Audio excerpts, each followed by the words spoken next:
This is the 22nd video in a series devoted to introductory proofwriting.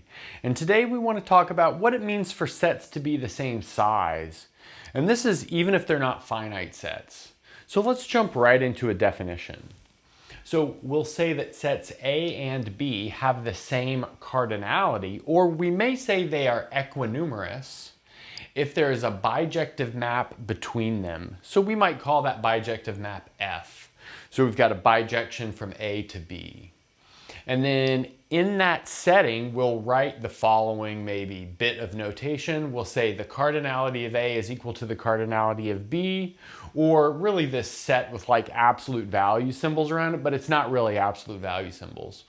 Or we might say they have equal cardinality with this notation. So notice we've got A equals with a subscript CB. So that means they have equal cardinality or they are equinumerous. So what's the main idea here? Well, the main idea is to count things are the same without actually counting. And just imagine that you have 6 objects. Maybe you've got 6 blue objects, and you also have 6 magenta objects, but you don't know how to count past 4. How might you know that there are the same number of blue objects as magenta objects? Well, you could know that just by matching every blue object with exactly one magenta object. So we'll match this blue dot with this magenta dot and so on and so forth. And then we've shown that there are the same number of blue dots as there are magenta dots without actually counting them. Yeah, there are 6 blue dots and 6 magenta dots, but we didn't really need to count up to 6 to show that there were the same number. All we had to do was to show that there was a one-to-one correspondence or a bijection from the set of blue dots to the set of magenta dots. Okay, so let's look at a little bit more of a concrete example. Let's say we have the set A, which is the set containing 0, 1, 2, 3, 4, and 5. So it has 6 elements. And let's say we have the set B, which is the set containing 3, 5, 7, 9, 11, and 13. So another 6 elements. Notice they both have 6 elements, which means there's probably a bijection between them. And in fact, we can exhibit this bijection by the following map, which I'll call F. So it'll take N and send it to 3 plus 2N. And so even though A has 6 elements and B has 6 elements, we can show they have the same number of elements without actually counting to 6 by checking that this is indeed a bijection. Okay, now let's look at some more interesting examples. Now let's look at a more interesting example. So I think we can all agree that the set of natural numbers and the set of integers both have infinitely many elements. But do they have the same infinity of elements? Well, this theorem will show that they do. So we'll show that the cardinality of natural numbers is equal to the cardinality of integers. So in other words, we can find a bijection from natural numbers to integers. Now, how might we do that? Well, let's do it with a schematic first. And after we do that, we'll write down maybe a formula for this map. So let's define our function f from n to z by the following diagram.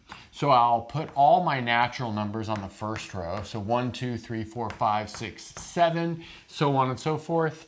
And then I'll list my integers on the second row. And I'll list them in the following order. Maybe 0, 1, -1, 2, -2, 3, -3, so on and so forth.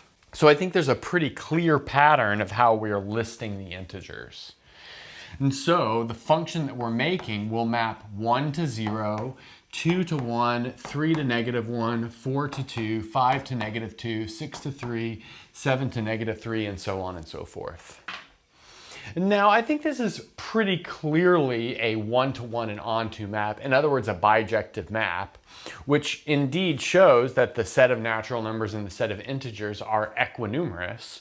But since we can in this case, let's write down a formula for this function. Okay, so let's notice that f of n has the following behavior. So it's pretty easy to see what it does to even numbers. It just takes half of them. So 2 gets mapped to 1, 4 gets mapped to 2, 3 to 6, that's half of each of those.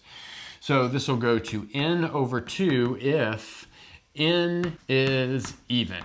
Then we just have to decide what happens if n is odd. And looking at it for a little bit, we'll see that it sends n to 1 minus n over 2 if n is odd. And let's check that to make sure it makes sense. So notice 1 will be sent to 1 minus 1 over 2, that's 0. 3 gets sent to 1 minus 3 over 2, that's negative 2 over 2 or negative 1, and then you can check the rest of them seem to work out as well. So this is our map. And then we could check that this is bijective, like by hand if we wanted to. So let's maybe do that for practice. We'll first show that it's injective. So let's suppose that f evaluated at m is the same thing as f evaluated at n. And then we'll break this down into two cases. So the first case is that f evaluated at m and thus f evaluated at n are both less than or equal to 0. Well, they're equal, so they both have to be less than or equal to 0 if one of them is. But if they're both less than or equal to 0, they must be from this output. Notice that things of this form, 1 minus n over 2, where n is a natural number, are less than or equal to 0, whereas things of this form are always strictly bigger than 0. So what does that tell us? That tells us that 1 minus n over 2 is equal to 1 minus m over 2, which leads us to m equals n. Okay, then we would need to go on to our second case. So case 2 would be f of m equals f of n, which is strictly bigger than 0. So in that case, we know that we're coming from this setup right here. So we have m over 2 equals n over 2, which again leads us to m equals n. Okay, so either way we have it, we have f of m equals f of n leads to m equals n, which means we do have injectivity. Now let's prove surjectivity.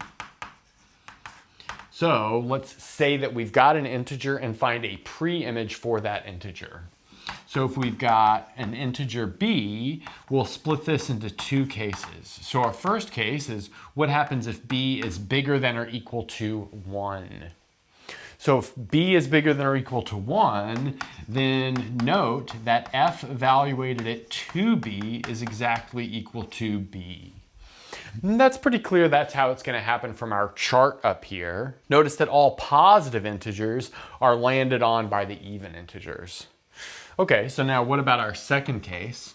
So case number 2 is what happens if b is less than or equal to 0.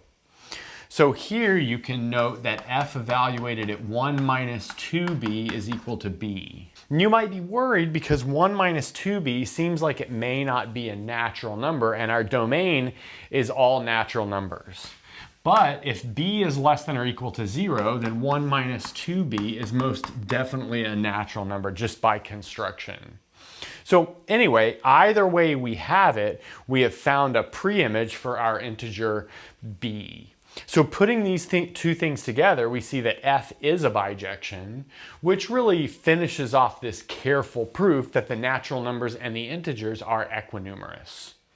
Okay, let's do another. So we just finished showing that the integers and the natural numbers are equinumerous, but now we'll show that not all infinite sets are equinumerous with each other, and we'll do that via an example. We will show that the natural numbers and the real numbers are not equinumerous. So that means there are different cardinalities for infinite sets. Okay, so how might we do this? Well, we'll do this by way of contradiction. So by way of contradiction, let's suppose that the cardinality of the natural numbers is the same thing as the cardinality of the integers. And let's say that's via some bijection, which I'll call f. And so that goes from n to r. Great. And now let's consider the decimal expansion of everything in the image of f. So I could write f of 1 as a whole number part, which I'll just write as a star. We won't need the whole number part. And then decimal point A11, A12, A13, A14, so on and so forth. So we've got these places on the decimal double subscripted. The first subscript is which natural number they come from, and the second is their position. So that means f of 2 will look like, well, a whole number part, which we don't care about, so I'll put a star there. And then A21, A22, A23, A24, so on and so forth. Maybe we'll write one more down. F of 3 will be star dot A31, A32, A33, A34, dot, dot, dot. Okay, great. But now we'll show that this function cannot be surjective, and we'll do that by constructing something which is not in this list. So notice this list goes on and on and on, and since we're towards a contradiction, supposing it's bijective, then every real number should be on this list. But like I said, we'll find a real number that's most definitely not on this list. Okay, so let's define a number which I'll call y, which is on the open interval between 0 to 1, by the following decimal expansion. So I'll say y is equal to 0.b1, b2, b3, b4, so on and so forth. And these bn's will be defined by the following kind of decision. They'll be equal to 0 if ANN is not 0, and they're equal to 1 if ANN is equal to 0.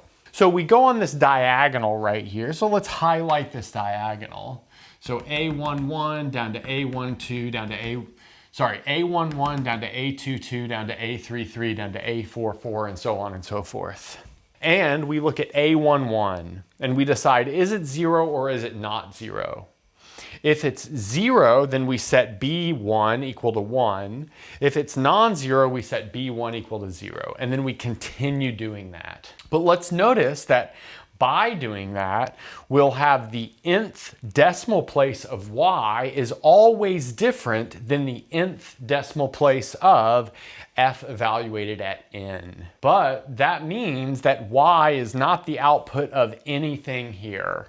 So let's maybe summarize that here. We have y is not equal to f of n for all natural numbers n, which means that f of n does not contain y, so it cannot be all real numbers.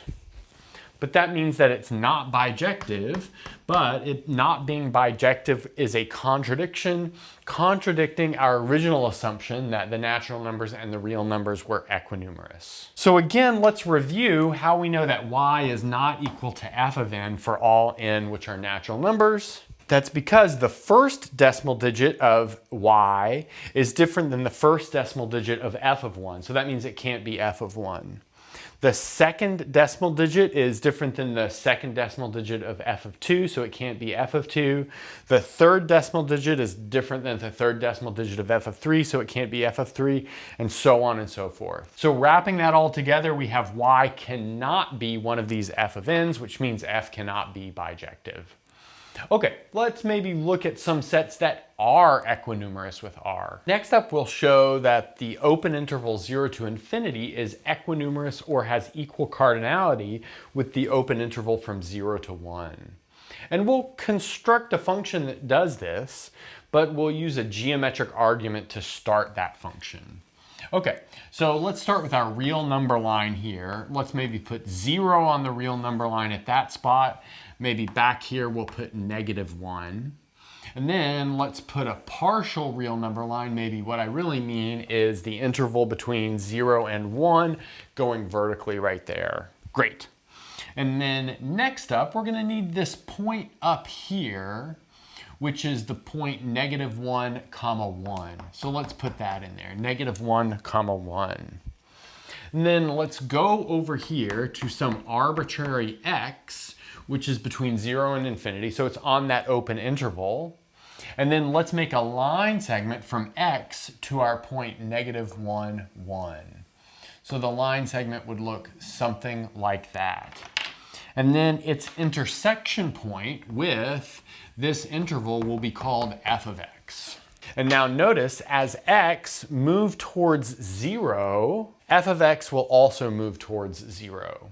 And then as x gets bigger and bigger and bigger and bigger, f of x will move towards the number 1. Let's maybe point this as the number 1 here. And we can also get a nice formula for f of x using similar triangles.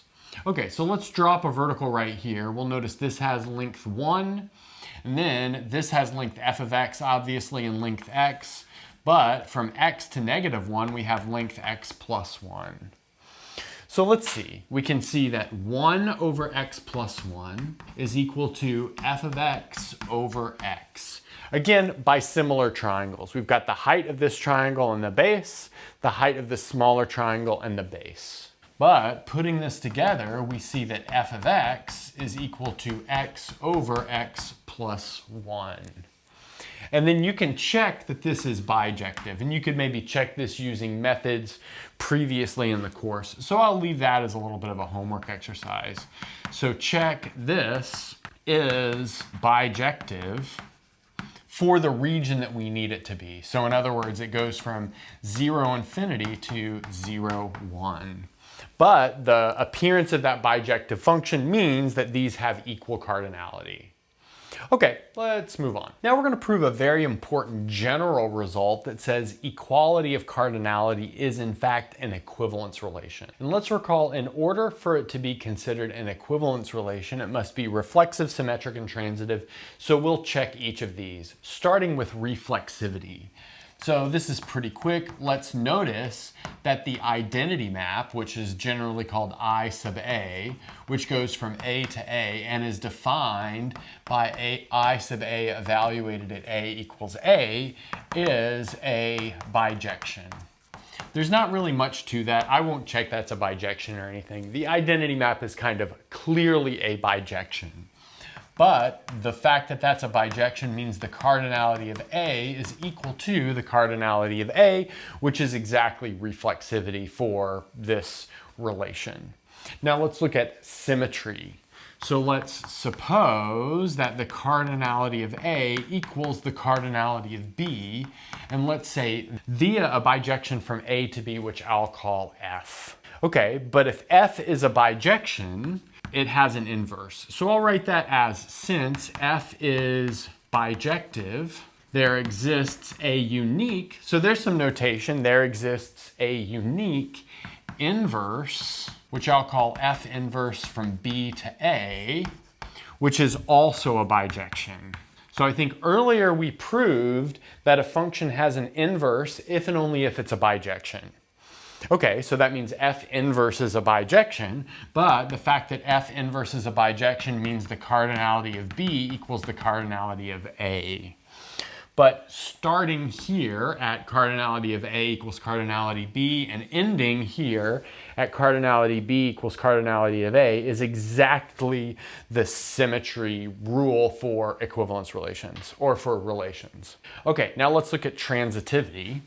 So let's suppose that cardinality of A equals cardinality of B and cardinality of B equals cardinality of C via bijections again. So bijections, which I'll call F going from A to B and G going from B to C. And then previously we showed that composition of bijections was a bijection, so that tells us that G composed with F, which goes from A to C, is also a bijection. So again, we did that in a previous video. I won't go over it here. It's pretty straightforward if you just follow the definitions of injectivity and surjectivity. But that means we've got a bijection from A to C, which leads us to say the cardinality of A is equal to the cardinality of C. But starting with these two equalities and ending with this is exactly what we need for the transitivity of this relation. So putting these three things together, the equality of cardinalities is an equivalence relation. And you might say, well, equivalence relations always come with equivalence classes. So what are the equivalence classes in this case? Well, the equivalence classes are exactly what are known as the cardinal numbers. So that's more of an advanced set theory type thing. But for instance, the equivalence class of the cardinality of the natural numbers is given by the cardinal number, which is called aleph 0. And then there's another one for the equivalence class of the cardinality of the real numbers, and so on and so forth. So again, we're not going to talk about that so much here, but a full course in set theory would study these things in depth. Okay, let's do another example. Now we're going to look at two more kind of important examples. The first is that the cardinality of the real numbers is equal to the cardinality of the interval from 0 to infinity. But that seems like it should follow. Notice that this interval from 0 to infinity is essentially half the real numbers. And we know that's equinumerous with 0 to 1, which is much smaller. So it seems like it should also be equinumerous with r. And we can do this with a pretty simple function. Let's consider the function g going from r to this interval from 0 to infinity defined by g of x equals e to the x, like from calculus class. So it's well known that the values of that function are all non-negative, or I guess I should say positive real numbers. And also it's a one-to-one function. So that means it's bijective to the interval from 0 to infinity.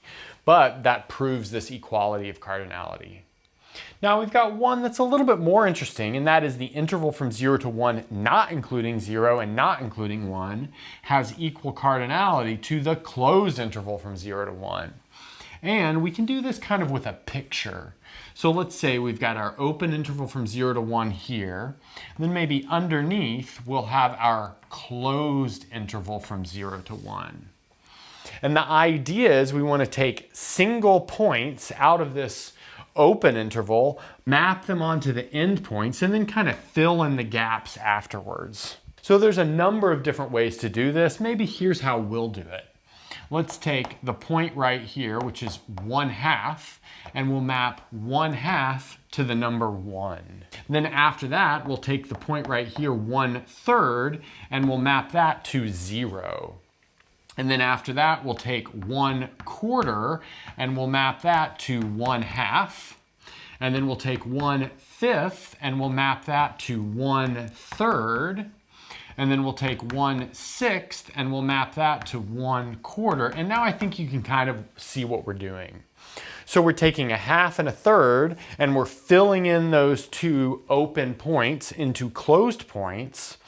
And then we're like just kind of cascading everything down after that. And then what do we do with every point that's not of this form? Well, those just get mapped to themselves. So we could put that together as follows. Let's define f from 0, 1 to closed 0, 1 by f of x equals, so this is going to be a big piecewise function. So it'll equal 1 if x is equal to 1/2, 0 if x is equal to 1/3. But then let's notice 1/4 gets mapped to 1/2. Then 1/5 gets mapped to 1/3. So it'll get mapped to 1 over n minus 2 if x is equal to 1 over n and n is bigger than or equal to 4. So does that work out? Well, 1 over 4 gets mapped to 1 over 2, 1 over 5 gets mapped to 1 over 3, and so on and so forth. And if we're not one of those numbers, then it gets mapped to itself. So f of x is equal to x otherwise. And you can check that this is 1-to-1 and onto, but by construction, it's pretty clearly 1-to-1 and onto. So that shows us that open intervals and corresponding closed intervals have the same cardinality.